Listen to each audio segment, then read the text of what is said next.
Alright, guys, Chapter 4.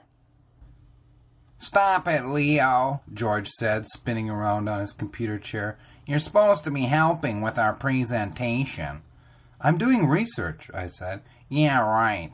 George swung back to his computer. Write down your ideas and get off my bed. You're messing it up.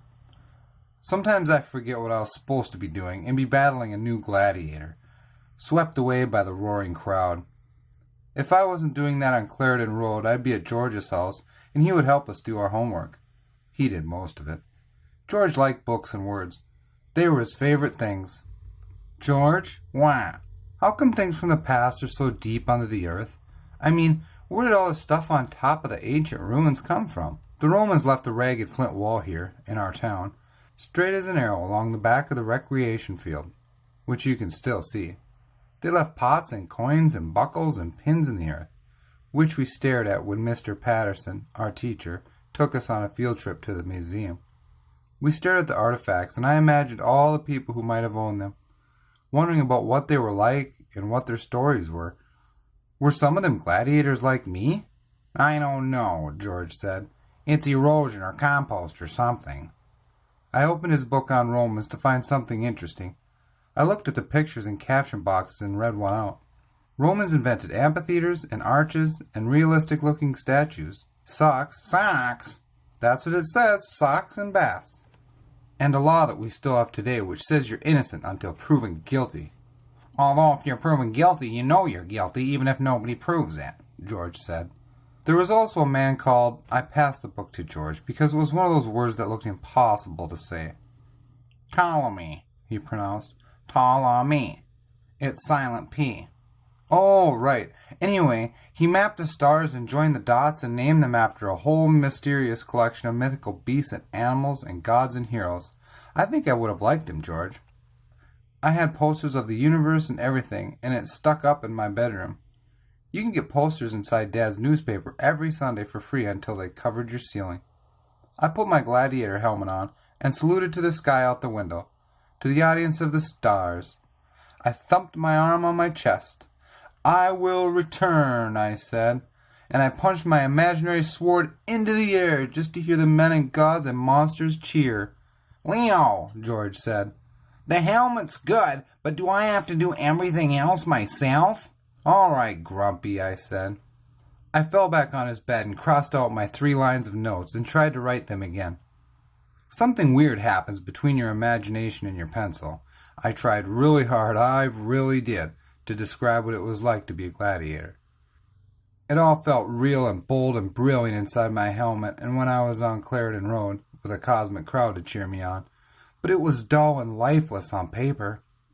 George, I think I need your help or I might end up letting us down. Give it to me, he said.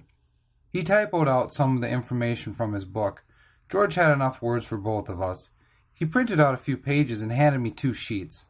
Lines and lines of words and paragraph. You can read this out in class, he said. It's lots of facts about gladiators. Do you think we should have some pictures in our presentation, I asked. He sniffed. I'm not doing any more. I don't feel well, and I've got a headache. Anyways, it'll be good. I wasn't so sure. This presentation was like a battle all on its own, and I needed backup, even for George's excellent words. I fell in his bed and let the papers float to the ground. I needed to do something so that Dad, Mom, Mr. Patterson, and the kids at school would know I had a good imagination, that I was good at something, not just relying on George. What if I acted out a gladiator battle? Maybe with a tiger or something. George did his "are you kidding" face. George is good at knowing when you need to be invisible. In front of the whole class? He said. In front of Warren Miller? It was a warning, not a question, and we both knew I wouldn't do it. Christy said there's a Warren Miller in every year at school. Ours was the new boy.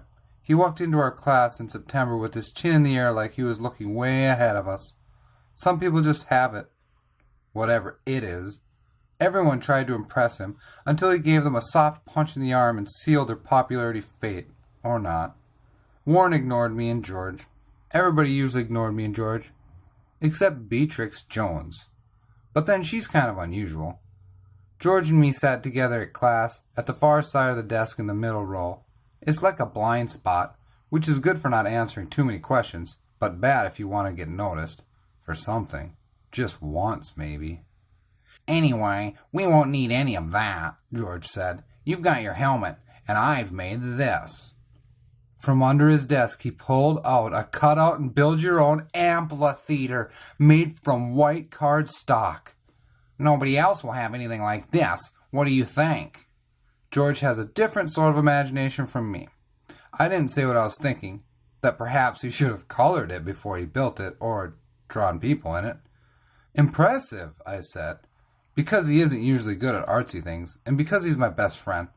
But I had a horrible feeling that nobody is going to be impressed by either of us, not in the real world.